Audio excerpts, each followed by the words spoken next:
Assalamualaikum warahmatullahi wabarakatuh. Alhamdulillah, alhamdulillahi rabbil alamin.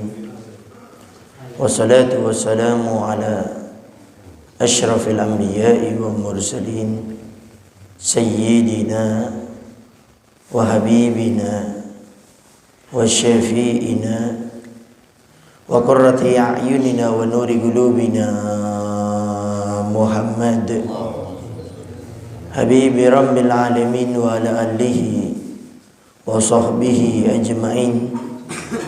Allahumma salli wa sallim ala sayyidina Muhammad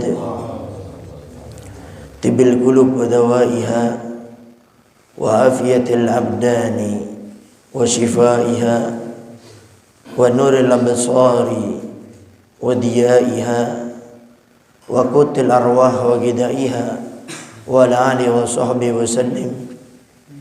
Allahumma ij'al sarirati khairan min al-niyati waj'al alaniyati salihah, amma ba'du.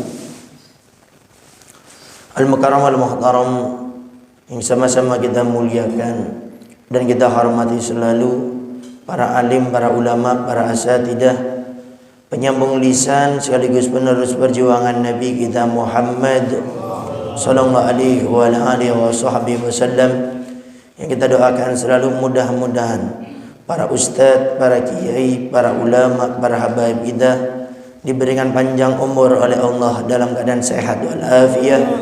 Allah subhanahu wa ta'ala berikan kemudahan kepada beliau, baik itu urusan dunia maupun urusan akhiratnya. Allah subhanahu wa ta'ala jauhkan beliau-beliau semuanya daripada fitnah yang terjadi di akhir zaman ini, insyaallah. Amin, amin ya rabbal alamin. Dan juga tidak mengurangi rasa hormat kami kepada segenap para sepuh, para tokoh masyarakat, para ustadz, para kiai, dan juga segenap para orang tua kami, para bapak dan ibu-ibu, para hadirin wal hadirat yang dimuliakan oleh Allah subhanahu wa ta'ala. Alhamdulillah, pada subuh kali ini Allah subhanahu wa ta'ala masih memberikan kepada kita taufik serta hidayahnya, kemudahannya, sehingga pada subuh kali ini Allah subhanahu wa ta'ala masih memberikan kepada kita izin untuk bisa melaksanakan sholat subuh berjamaah.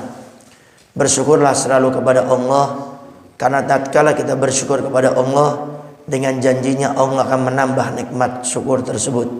Maka tatkala kita bersyukur pada subuh kali ini, kita diberi izin oleh Allah, diberi kemudahan oleh Allah untuk bisa melaksanakan sholat subuh berjamaah. Insya Allah dengan berkah syukur ini, sholat duhur, asar, maghrib dan isya, mudah-mudahan Allah pun berikan kita hidayah serta taufiknya, sehingga kita bisa melaksanakan semua daripada sholat 5 waktu itu dengan berjamaah, insya Allah. Amin, amin ya rabbal alamin.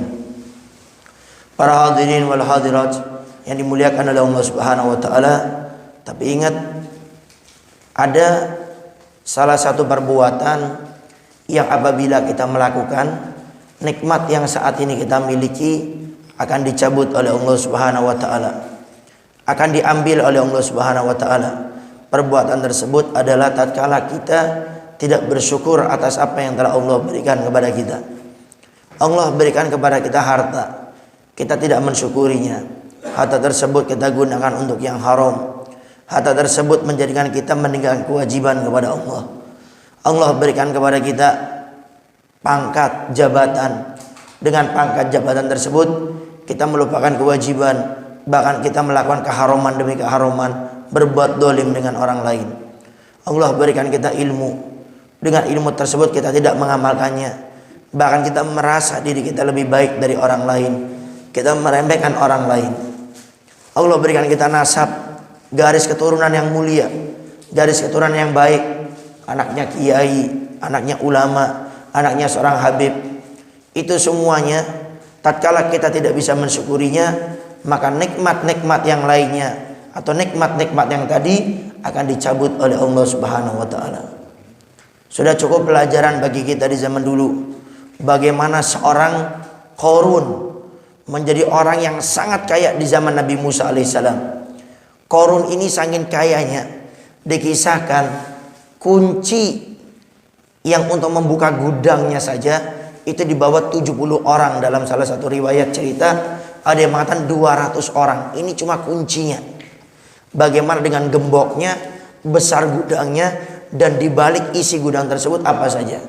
Tetapi karena Qarun diperintahkan untuk mengeluarkan zakat kepada Nabi Musa, diperintahkan untuk tetap ikut kepada Nabi Musa, tidak mau, maka ditenggelamkan oleh Allah Subhanahu wa taala Qarunnya dan semua hartanya. Kenapa? Tidak bersyukur atas nikmat harta yang Allah berikan kepada mereka. Kemudian yang kedua adalah Fir'aun. Allah berikan dia jabatan, Allah berikan dia kekuasaan, Allah berikan dia kerajaan. Tapi dengan kekuasaannya, dengan kerajaannya, dengan dia memiliki suatu kepemimpinan wilayah yang zalim, yang dia tidak mau adil, tidak mau peduli dengan sesamanya, akhirnya Fir'aun pun ditenggelamkan oleh Allah Subhanahu wa taala karena tidak bersyukur atas pangkat jabatan yang Allah berikan kepada mereka. Kemudian ilmu, kita lihat bagaimana iblis. Iblis ini alim, cerdas luar biasa. Sampai dikatakan iblis ini adalah gurunya malaikat-malaikat Allah, punya nama khusus di hadapan malaikat-malaikat Allah, namanya Tawus. Jadi iblis ini sebelum diusir oleh Allah, alimnya luar biasa. Sampai diberikan madad, perintah oleh Allah untuk mengajari malaikat-malaikat Allah. Tapi lihat, tatkala iblis merasa dirinya lebih baik, dengan ilmunya tidak bersyukur kepada Allah, merendahkan Nabi Adam. Sampai diabadikan oleh Allah dalam Al-Quran, ana khairum minhu khalaqtani min nar wa khalaqtahu min tin. Ya Allah, aku iblis lebih mulia daripada Adam. Engkau ciptakan aku dari api, sedangkan Adam engkau ciptakan dari tanah liat. Maka aku lebih mulia ya Allah daripada Nabi Adam. Akhirnya diusir oleh Allah dan kelak akan diabadikan di nerakanya Allah Subhanahu wa taala. Tidak bersyukur dengan ilmunya. Kemudian nasab yang mulia, garis keturunan yang baik. Kita ambil contoh Kan'an, anaknya Nabi Nuh alaihissalam, anaknya seorang nabi, seorang rasul ulul azmi. Diperintahkan oleh abahnya, ayahnya Nabi Nuh untuk naik ke kapal. Kemudian tidak mau mentaati perintahnya, sampai mengatakan, tidak usah wahai ayah, aku bisa berenang daripada banjir bandang ini. Sampai Allah firmankan kepada Nabi Nuh, innahu ghairu sholeh. Wahai Nuh, Kan'an itu bukan termasuk orang yang soleh, bukan orang yang taat kepadaku, sehingga biarkan saja. Akhirnya tenggelam juga di dalam daripada banjir bandang tersebut. Jadi ternyata cerita-cerita di zaman dulu, orang-orang yang tidak mensyukuri nikmat Allah itu sudah banyak. Oleh karenanya siapapun kita pada saat ini, Allah berikan harta, syukuri harta tersebut. Allah berikan kita pangkat, syukuri pangkat tersebut. Allah berikan kita nasab, garis keturunan yang baik, syukuri hal tersebut. Allah berikan kita ilmu, syukuri.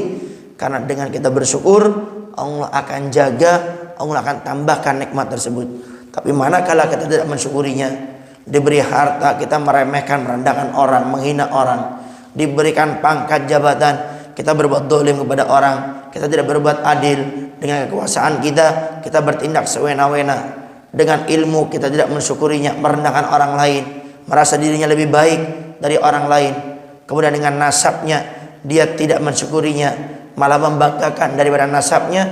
Maka mereka semuanya, orang-orang ini akan dicabut nikmatnya oleh Allah Subhanahu wa taala. Maka siapapun kita, koreksi diri kita masing-masing. Nikmat apapun yang Allah berikan kepada kita, syukuri nikmat tersebut. Dengan janjinya Allah akan jaga, Allah akan tambah nikmat tersebut.